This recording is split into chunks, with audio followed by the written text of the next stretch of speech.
Have you ever noticed something strange? The strongest people don't look strong.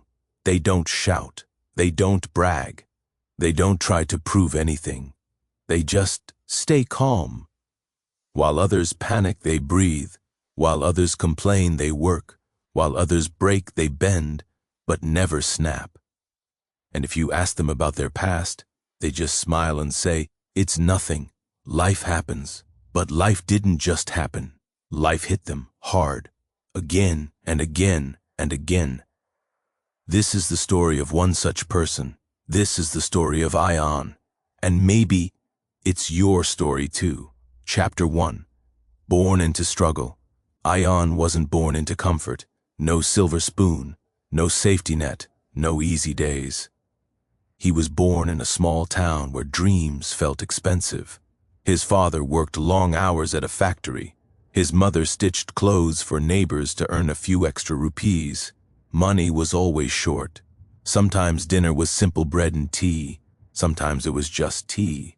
But his parents always said, "Study hard, life will change." So Ion believed. He studied under a dim bulb, borrowed books, walked miles to school.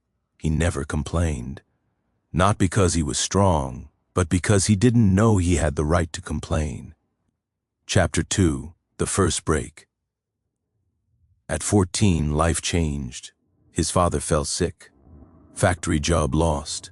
No savings. Hospital bills rising. The house felt heavier every day. He watched his mother cry silently at night. That was the first time he felt something strange. Fear.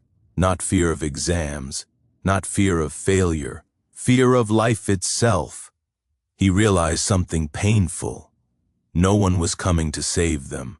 No hero, no miracle, just reality.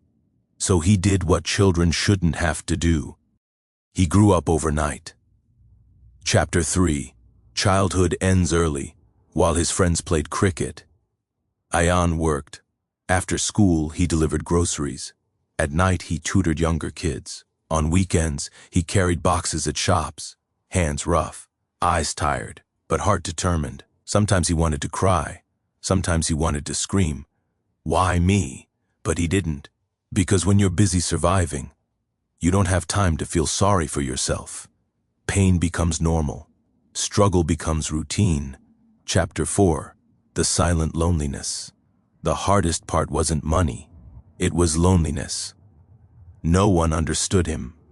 Friends slowly drifted away. They talked about movies and games. He talked about bills. They worried about crushes. He worried about rent. He felt different, older, heavier, like life had put extra weight on his shoulders. He smiled outside, but inside, he was exhausted. Chapter 5. When efforts still fail, he worked hard, studied harder, dreamed biggest, but life wasn't done testing him. He failed an important entrance exam, just one mark short, one. Everything he sacrificed felt wasted. That night he stared at the ceiling and whispered, "What's the point?" For the first time, he wanted to quit. Chapter 6. Rock bottom. Days passed. He stopped talking, stopped trying, stopped believing. Because when you fight for years and still lose, something inside you dies. He wasn't angry. He wasn't sad. He was empty. And emptiness is more dangerous than pain. Pain makes you cry. Emptiness makes you give up. Chapter 7. The Turning Point. One evening, his mother said something simple. She didn't give a lecture. She didn't motivate him. She just said, "Son, we are still alive.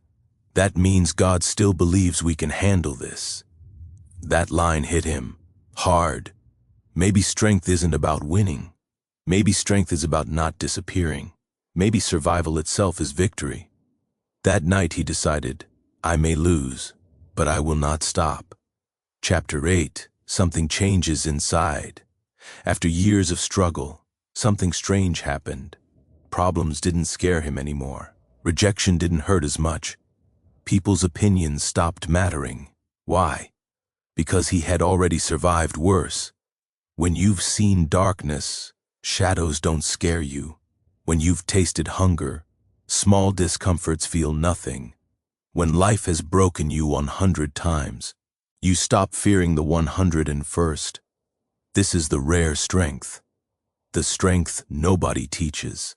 The strength pain builds. Chapter 9. The calm power.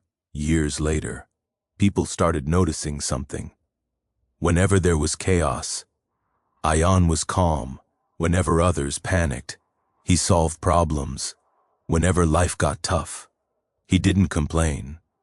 Someone asked him, "How are you so strong?" He smiled. If only they knew. Strength didn't come from the gym. It came from nights of crying alone, from failures, from hunger, from disappointments, from surviving days he thought he wouldn't. Pain trained him. Life shaped him. Struggle forged him. Chapter 10. The truth about rare strength. Here's the truth most people don't understand. If you have gone through too much, you possess strengths others don't.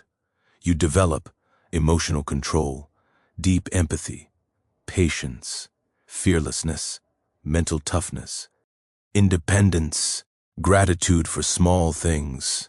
You stop chasing attention. You stop seeking validation. You stop expecting rescue, because you already know you can survive alone. And that is power. Real power.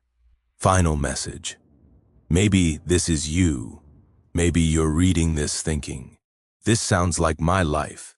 If yes, listen carefully. Your struggles weren't punishment. They were training. Your pain wasn't weakness. It was preparation. While others were comfortable, you were becoming unbreakable. While others were resting, you were building character. While others were depending, you were learning to stand alone. And one day, when life tests everyone equally, you will be the last one standing, because storms don't scare someone who has lived through hurricanes. Conclusion.